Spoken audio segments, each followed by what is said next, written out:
So greetings, folks, and welcome to the CODEC Show, episode number 1 for the fall semester of 2018. Actually, we are in episode, I think, like 20-something, or maybe even 30, but I lost count. We lost count, and so we're episode number 1 for the fall semester at the College of DuPage. We are coming to you live from the College of DuPage campus here in beautiful Glen Ellen, Illinois. Give yourselves a hand, students, for sure. Yes, we do have a live studio audience here of students who are wanting to find out about entrepreneurship just in general. The format of this show is that we interview entrepreneurs in the local community, in the local Chicago area, and find out how they got started, find out their journey, find out their road for the benefit of the students here, but also for the benefit of those of you watching behind the camera. Also, again, I'm Professor Peter James. I'm a business faculty here on campus. And I think I've checked all the boxes of all the intro stuff as well. So we're going to get it kicked off pretty fast. Stephen, good to see you, man. Yes, thanks for having me. Actually, so Stephen Scott, I got to put this disclaimer out there. He is a COD grad. Yes. COD graduate. So that makes me even more excited to have him here with us as well, to find out his road, his journey. Also, again, for the benefit of the students and their questions. How long ago do you, I know I'm going to age you, I'm going to date you, right? How long ago did you attend COD? So I am, in 2 weeks, I'm having my 20-year reunion for high school. So I came to COD in 1998 and 99, and half of these buildings were not here. Wow, so it does look totally different. Very different, very different. Very, very cool, man, very cool. So thank you for coming, first of all. Thank you for joining us. You and I met last semester, earlier this year in 2018. So thank you for what you've done, and even for coming back here to give back to our students here on campus as well. So, absolutely. After COD, tell us a little bit about your journey, maybe even up to what you're doing right now, if you don't mind. Sure. COD was my first stepping stone out into the real world. So there was a lot of different experiences that came at me fast, and some things that I wish would have hit me earlier. Now that I look back on it. But it was my opportunity to try and figure out where I was going to go in life. And I had a lot of classmates that went off to big universities right off the bat.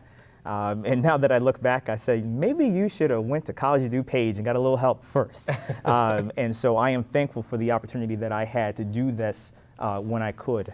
And so for me, I may own my company now, but it really started when I was younger. My parents had a travel agency from, I'd say, 1991 through 1998. Oh. So I was a child in there answering phones and going through a little checklist of where you going, who's going with you, handing that off to my mom to help her figure out what she needed to do. And so she grew that business from just being in her basement all the way up to having a full storefront in Lombard, Illinois. And so with that, I got to see what she was doing to go from nothing to something. Right. And she didn't go out of business, she just transitioned over into a staffing agency at that time. So it was something that's in the blood. And in 2004, a few years after, I was lucky enough to get a great job at United Airlines. And so that entered me in just as an admin assistant. But as I was talking with one of the students earlier, sure. She said, how do you get going? How do you get started into a travel tourism business? It's not always about coming in right with that degreed role. You need to figure out how to get in somewhere in the bottom, learn the business, work your way up, and then that degree kicks in for you. So I like to call it, you get your foot in the door somewhere. Yes, and it doesn't always mean you're going to come in at $50,000, $60,000, $70,000. Mm-hmm. It might be a lot less, but then you begin working your way up, right? That's right. So as I entered into United Airlines, I had an admin assistant role. But I was exposed to leaders across the spectrum, all the way up to the president of the company at the time. And they quickly started to move me into roles that were going to not only benefit me, but benefit the company. So that transition occurred 2 years later, where they moved me over into the inside sales department. So I was in a call center environment, but forward thinking, I was dealing and interacting with large travel agencies on a daily basis in all of their corporate contracts. Wow. So you could say, yeah, you were just in the call center, but when you think about what I'm doing now, I was interacting with people who I would eventually be competing with down the road. So stay on that really quick, because I know a lot of, and I'm deviating from my questions that I told you I was going to ask you and stuff like that, but a lot of students come to me and say, I don't like sales, I hate sales. You know, I'm not a salesperson. How has it benefited you? It has benefited me financially, and it has also benefited me from understanding that a company cannot survive without a sales department. Yeah. You are, at that point, you are the engine that pays for just about everybody else in that building. And as much as you're a team, you're a part of a system, that sales department goes to get what everyone else needs to have in the end. And for anyone that is thinking about starting a business, what I have found from meeting entrepreneurs across this country is that a lot of people will start a business doing what they love. But if they don't have any sales background, what's something you're going to have to hire? A salesperson. And that salesperson is going to cost money. A lot of money. So if you can figure out how to sell what you do well, then you will be able to save.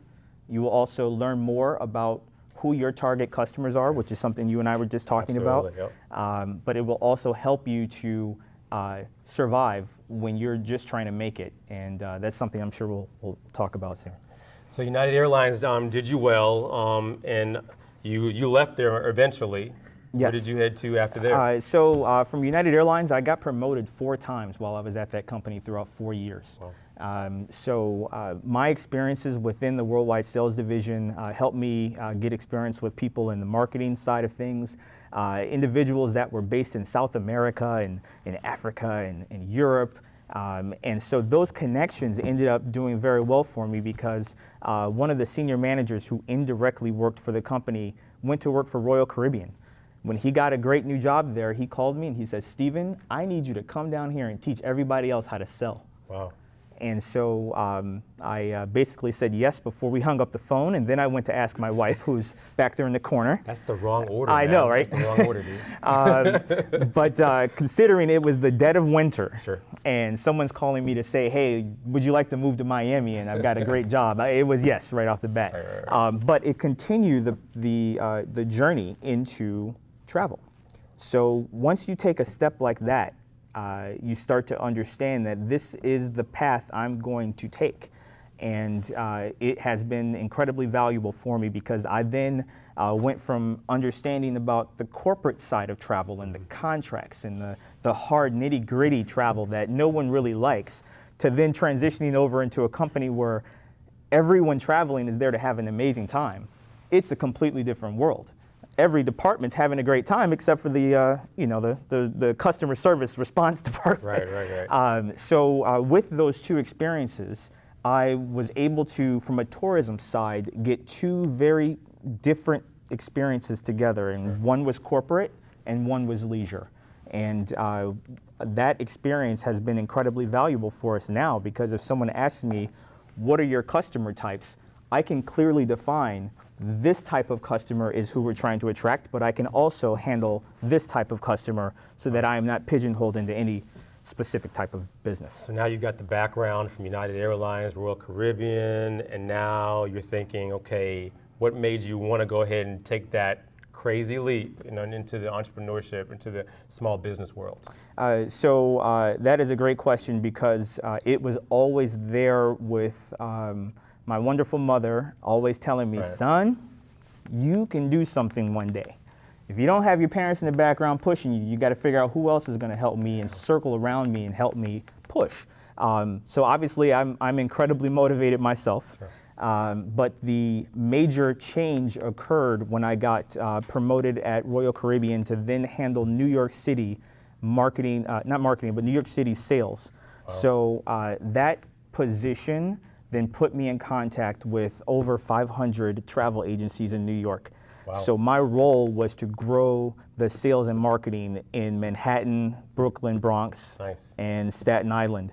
And so there were instances whereas I would be at a kitchen table with someone that is the head of their church, and they want to have their church group go out, and we're sitting here just like we are, Right. talking about who wants to go, when do you want to have them travel, and discuss with them how are we going to market this business that you have to help you be successful. Sure. So I went from not only doing that to later that afternoon, I am sitting in a Fortune 100 travel agency that has thousands of agents across the United States trying to figure out how are we going to market your business and help your individual agents grow their book of business. So I was able to, in that role, learn again, it's about learn again how to handle being a travel agent from the mom and pops all the way up to the larger corporations. Because all of this, everything I'm talking about here has come into value when I started my own company. Right. So to circle back, 2.5 years of meeting and greeting and helping people grow their business and winning every single booking or large group or market this or market that. Sure. Eventually I said to myself, I can do that. Right. And that's hopefully going to be that moment for you as when you say to yourself, how do I transition into working a job or being a student to going to be an entrepreneur? It has to come from you. Yeah. No one's going to tell you to do it. It has to come from you. You have to stand up and say, I'm going to do this and I'm going to do it well. And everything I've done before is going to help me learn and grow and continue to push from where we are. So you made that leap. You made the leap. What did it look like? Tell us about the first little while doing it and how hard it was. Yeah. Give us some of the good stories and the bad stories. Oh, okay. I'm glad you're doing the good. Okay. Let me tell you right off the bat, this has been simultaneously the hardest thing I have ever done in my life, but also some of the best things I've ever been able to experience in my life. Everything you hear from Gary Vaynerchuk or from Simon Sinek or many of those different people that help push entrepreneurs, it's all there. None of them are lying to you. Right. It's about motivation, it's about learning, it's about networking, it's about figuring out what have I in my past that is going to help me today, and then you've got to drive. So we just hit 3 years about 3 weeks ago. Wow, congrats. 3 years in business, thank you. I have seen people rise and fall during that span of time, and it's only been 3 years. And I will tell you, the first days I will always remember, because I left probably one of the best travel brands in the world to now walk into an office space and know that I have a phone and a computer and that's it. I have no way to make money at that moment in time. I have no customers. I have nobody ringing my phone, no one sending an email, no one even understanding who you are. Scary. Yeah, it will freak you out.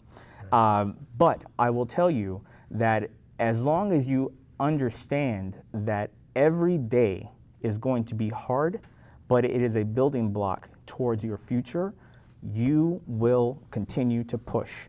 And if you don't give up, you will survive.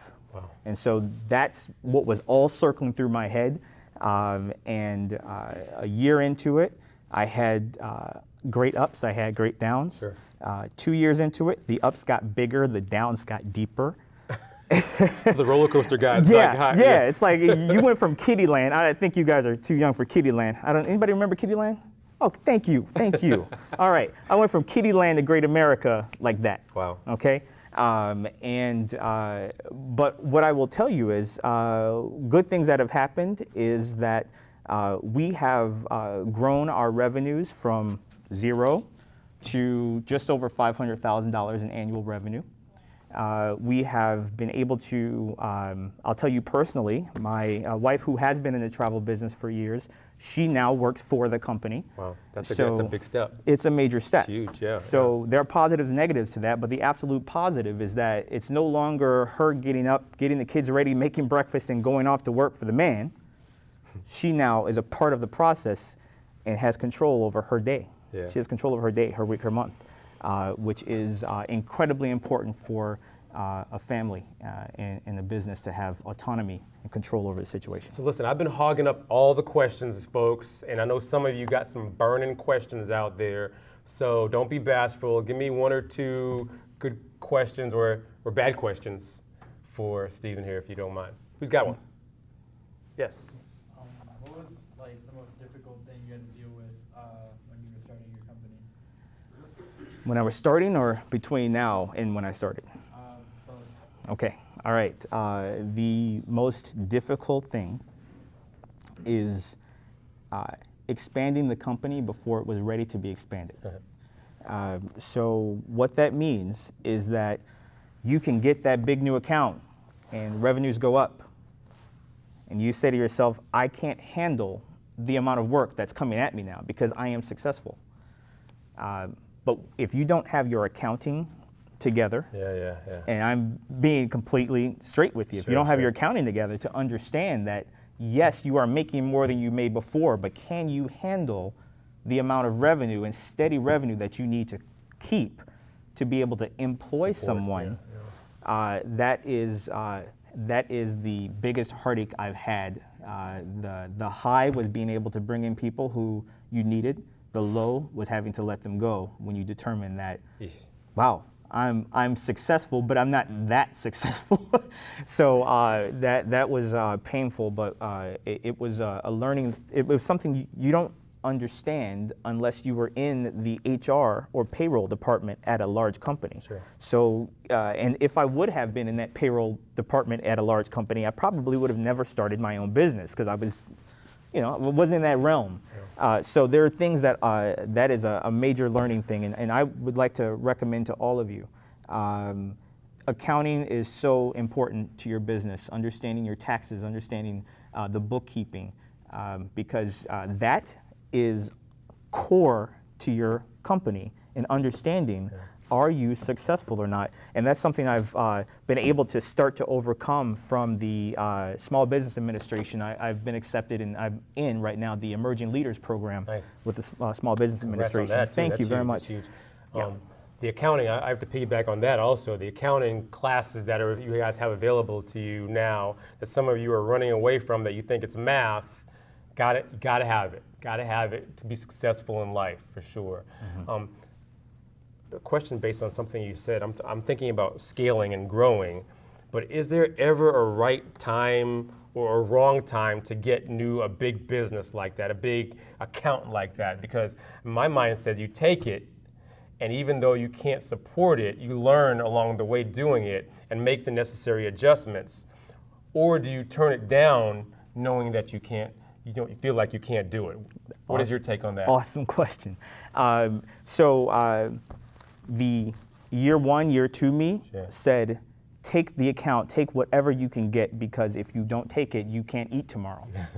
You have no money, right? It's very different from working a job somewhere. A job somewhere, the money's just coming in, right? You're getting paid every 2 weeks, right? Here, you were not getting paid unless you made a booking. So we make our money off of bookings that come in, the commissions that come in off of each and every booking. Some of those commissions may be $7, $10, $11, $500, $1,500. It scales. Right. So things are like this all the time. So for us, in the first 2 years, take whatever you can get. But what you will find, not every customer is going to be your ideal customer. That customer that earns you $200 for that booking could take up 2 weeks of your time, causing you to miss out on those customers that are going to just call you and say, hey, I'm going to Maui next week. Can you just book me and call me when you're done?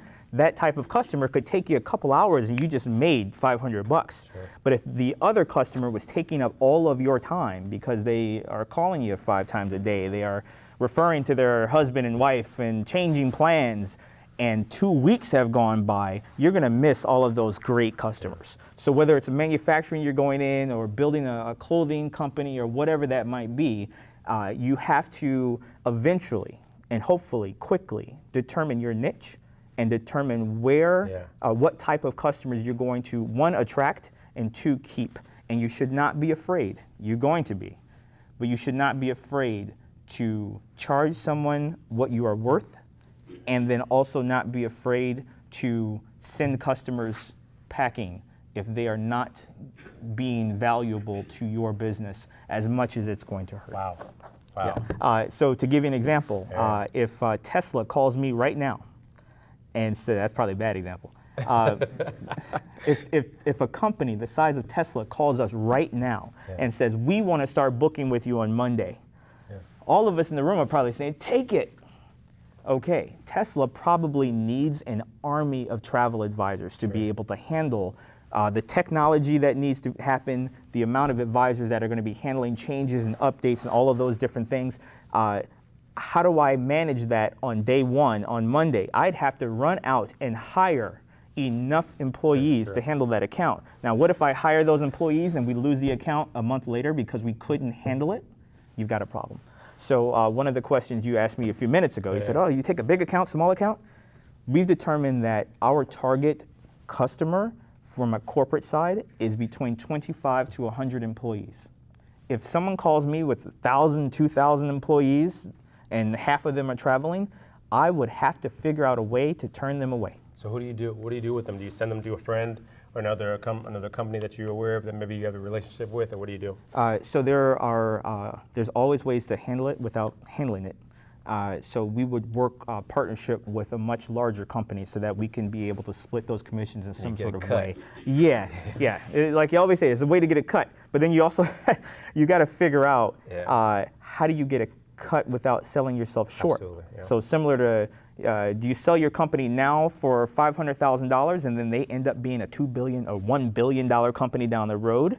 Or do you sell a portion of your company and earn residual revenues in hope that they are a $2 billion company down the road? You've got to make those decisions and you've got to make it quickly, because whoever you've made contact with at Tesla is leaning on you to make a decision, and also are leaning on you to be able to put them into the best position to succeed. Because if you do that, they will then refer someone to you that says, oh, wow, yeah, we definitely, he said you are their target customer. You need to call him right now because he just took care of us and we are good to go. Wow. Another question from the audience. Yes, sir. Okay, so we've been in the market for quite a long time. You being in the travel agencies, I'm sure that's something that you think about every single day. That's a good question, yeah. We usually go, we tend to trade on that Fibonacci, pretty consistently. Mm-hmm. And at a time like this, when we've been in an upswing for quite a long time, do you fear that? And how would you handle it? And if you, let's say something happens, so this is a two-part question. Mm-hmm. And if something were to happen, what would be a good business to start, and or what would you do for you, and if for some reason at the end, what would be a good business to start in market if we start heading south? Yeah, like how do you prepare for a down economy in your business, especially? Great question from a travel side of things. So everyone in this room is probably saying to themselves, he started a travel agency? Right? Many of us in this room are booking things online and making it happen. Too, you can book things real quick and get done. The travel sector, from a travel advisor standpoint, is absolutely skyrocketing now. There is a complete swing back towards, we need someone to make sure I have an amazing trip, and this cannot be a guesswork type of trip. So our customers that are coming to us from a leisure standpoint are coming to us because they need an expert to be able to put them into the right hotel with the best price and the best amount of perks from the start. They don't want to spend $1,000 of their money and end up in some Airbnb that the water's not working or the electricity's not on. This might be that moment in time when they want to come get an expert to get that done. So I live, I breathe everything travel. So when someone comes to me and says, hey, you know what, have you booked the Galapagos? I've been to the Galapagos. I've been to the nicest hotels, the smallest hotels. I can tell you what it means to go with that particular brand, and they're going to pick your luggage up for you and carry it from your bus to the car transport. Whereas someone that's 75 years old, they're going to ask you those questions. Yeah. You know, what's the difference between here and there? A website is not going to tell you that. A website's not going to help you sort out those different intricacies along the way. So as far as why a travel brand would be a good thing to start, it's because people are definitely swinging towards that point of saying, I need some support in this. And it's not going to cost me much. Why don't I get that support? I have had our brand focus on the leisure side. I've had us focus more on the higher end travel, because when we talk about the market swings, the market, in my perspective, has been swinging more for the middle class and lower income. We have been hurt more than the high net worth individuals. And I'm not saying that for a political statement, it's just what has been occurring from my perspective. The high net worth individuals have never dropped off. They are still traveling. They are still, Ritz-Carlton is doing better than ever. The limo companies are doing better than ever and growing. So for us, we are trying to attract high net worth individuals who need that hand-holding experience. And that is absolutely making our business jump and jump. Good stuff. And I know you had a second question. What type of business to start in this market? Is that about right? Yeah, but, in my case, you know, I fear that, you know, since we've been on an upswing for so long, that it might not be a good time to get my ideas and those people that actually have the money to support what I'm trying to accomplish. Because I just feel like it might not be a great time. I don't know how long it's going to take off. Should I wait for it? Should I go? So I guess the question is, when is a good time or a bad time to start a business in the market, when you're unsure about what the market's going to look like in the future? In the near future, yeah, within a year. Yeah, I got to answer. You got to yeah, answer. I'm going to sound like a jerk. It is, in my experience of talking with a lot of other advisors, and we have customers who are entrepreneurs themselves. It is not about the market, it's about the individual. If you are going to be successful, it is going to be because of you. And if you are going to put your foot in the ground and drive, you are going to be successful no matter what that market is. A big reason for that is because when you start out, you're not going to necessarily end up doing what you started out doing. Yeah. When I started coming from Royal Caribbean, what do you think I was selling?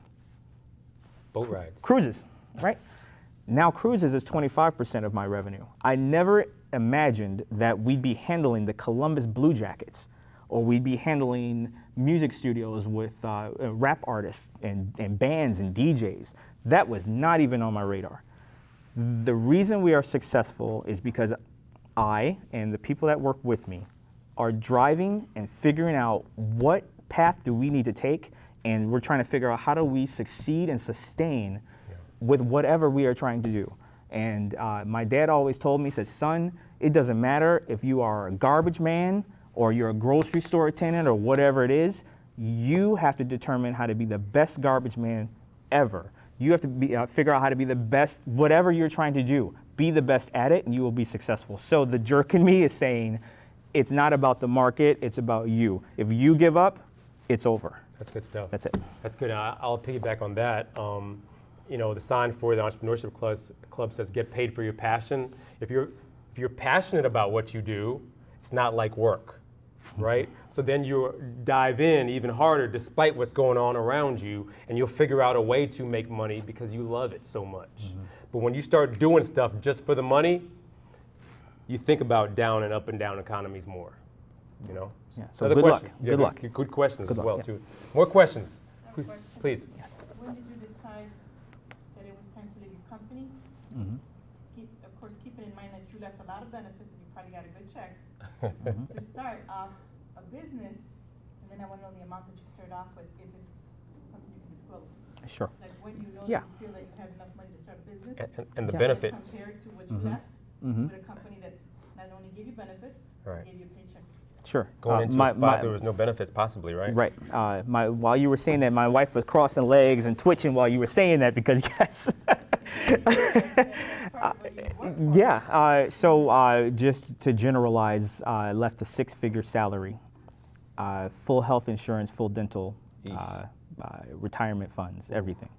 But I will tell you, the trajectory we are on right now, we will more than make up for it. We are surviving tooth and nail. Even though you get better and better, there's no end. There's no end game. There's never a point when I'm going to say, oh, we're successful, right? Even Jeff Bezos at Amazon, he's making all that money. I assure you, he still has investors that are on his back saying, hey, you made a trillion now, but we need $1.2 trillion next year, right? There's people that are on his case even, so there's no end game. But yes, left a very good job. The preparation for that was about 6 months. So 6 months before I left is when I clicked and I said, I am done with doing what I'm doing like a hamster in a wheel. Robot. I said, I'm a hamster in a wheel. And I said, I can keep getting promoted, but if I keep getting promoted, yes, I'm just a bigger hamster on a bigger wheel.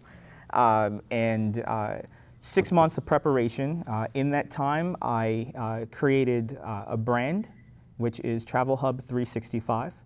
And that has evolved into being a company that, if you see my website, we are hyper focused on the consumer, whether it be corporate or leisure.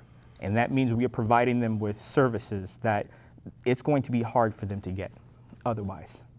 And so 6 months of preparation, that meant coming up with the brand, that meant understanding which partnerships I need to make in advance to be able to say, okay, how do I deliver? How do I get customer A from Chicago to San Francisco? Literally, how do you do that? And then you had to figure out, how am I going to make money? There was a moment I sat in my chair, I said, wait a minute, someone just gave us a commission check. How do I even cash it? I did not prepare to actually receive that money. I needed to go create a bank account. Okay, a corporate bank account. That's not just something you just go do. You had to have a lot of things going on. So as much as I said, oh, I got a brand, I got a company, I'm selling travel, I didn't even know how to cash a check. So, you kind of chuckle at the moment, but you say, okay, I'm gonna figure this out. Like I said before, I'm going to figure it out, right? But it took 6 months. But at the end of that 6 months, I was finishing up at Royal Caribbean. At the beginning of that time, I set a target date. I said, on this date, I am leaving Royal Caribbean, and I'm going to be prepared and ready to start my company. Lo and behold, on that day, I sat down with the senior vice president, which was a day after I won the Chairman's Award for top sales in the entire country. Wow.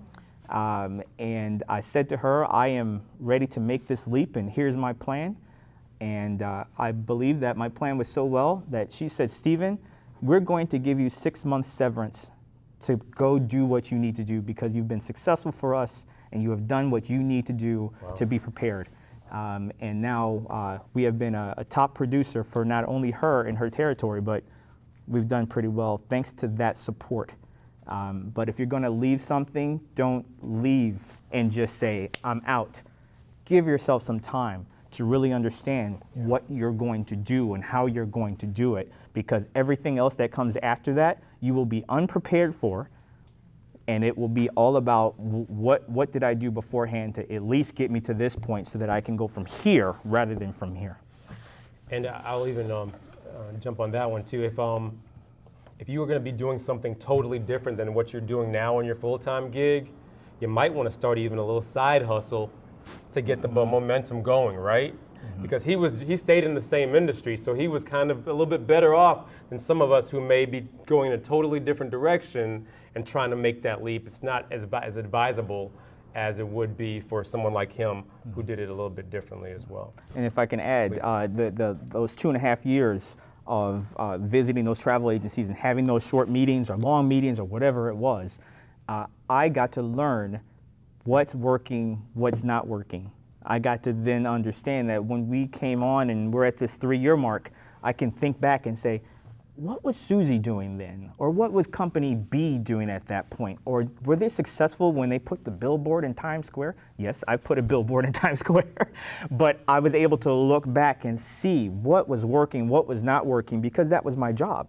And so if you immerse yourself into the industry that you're going to go in some way, that side hustle is so important, because you might find out this is absolutely not what I want to be doing for a living. Right. You might find out, okay, I love fashion, I love clothing, I love those, seeing the runways and the walkways and all of that. But did you know you're going to be sitting there sewing all day, all night, right? Boxing, talking to suppliers, doing your accounting, doing your books. If you're around someone that's immersed in it, you will see it immediately. But if you're not immersed around someone who's in that role or that spot, you may not see it. You'll just see the glamour. You'll see the fun part. And you got to see the hard part first, so that you can be able to make the best decision for yourself. Awesome. So we're going to really ramp it down a little bit. Thank you guys for the questions for sure. And I want to give you guys the opportunity to network after this conversation. Don't forget we got some pizza and some other stuff around here as well. So I always conclude these interviews with this final question for you, Stephen. So here it is. If you were college age again, if you had to reset the button, knowing then what you know now, what would you tell your younger self as you were seeing things different, seeing the landscape different, and especially for all these students who are sitting out here who may have entrepreneurship aspirations, what would you do if you were in their shoes? Whew, it's a loaded question, right? No, hey, you gave me that particular question in advance, and I've got 1,000 things flying. Sure. But I will tell you, when it's time to go expand, like my 3-year growth plan is incredibly important to me. It's like a beating heart to me right now, because it's telling me, it's helped me develop and understand what I'm going to do in the next 3 years to hit certain targets. But that 3-year growth plan, the biggest points of that growth plan is not just how many customers I'm going to have, it's how much financing I'm going to have. Right now is the moment in time when you need to make sure that when you get that first job, you don't go buy that big car. You don't get the biggest apartment. You don't miss payments. There are things that you're doing now that are going to hurt you when you have a business. The financing you're going to need to start up something, to go buy the cloth, to go buy the materials, to have those first employees, get that office space. All of that is going to be relevant to your credit score, to your the amount of money you've got put in the bank and waiting. Those banks are going to look at certain ratios that are going to be incredibly important to them saying yes or no. And if you cannot meet those ratios at that point in time, they're going to then tell you, see you in a little bit, good luck. That means you've got to make that much more money to come up with the resources you need. Yeah. Maybe you've got parents out there that are going to help you out and push you through, but I will tell you, those the respect you give yourself now will help you down the road, so that even if they give you that boost, you can take that money and do something even bigger with it. So be responsible with your money now if you believe you're going to be an entrepreneur, because it will only create value for you down the road when you're handling the finances of $1 million corporation that you have built. You don't have to then hire a bookkeeper. You do it yourself. You don't have to go into the bank hoping they give it to you. You'll walk into that bank with that piece of paper saying, here's my ratios, here's my income sheet, everything is ready for you. They're going to look at you and say, wow, this is exactly who we want to give money to. This person has their act together. No matter what they're selling, they're going to want to give you the resources you need to succeed. And if you get to 38, like me, and you don't have that together, they're going to tell you, you probably should go get a job again. And that's one more battle you've got to fight. So do what you can now to put yourself into a position to succeed later on. And don't find that out too late. Awesome. Hey folks, let's give Stephen a hand. Awesome stuff. Wow, what a way to kick off the first episode of CODEC for the fall of 2018. Those of you joining us behind the camera, thank you for sticking with us in this great interview today. Those of you who are here, stick around a little bit. Got some announcements, we got some interview, actually some networking stuff that we're going to do here afterwards.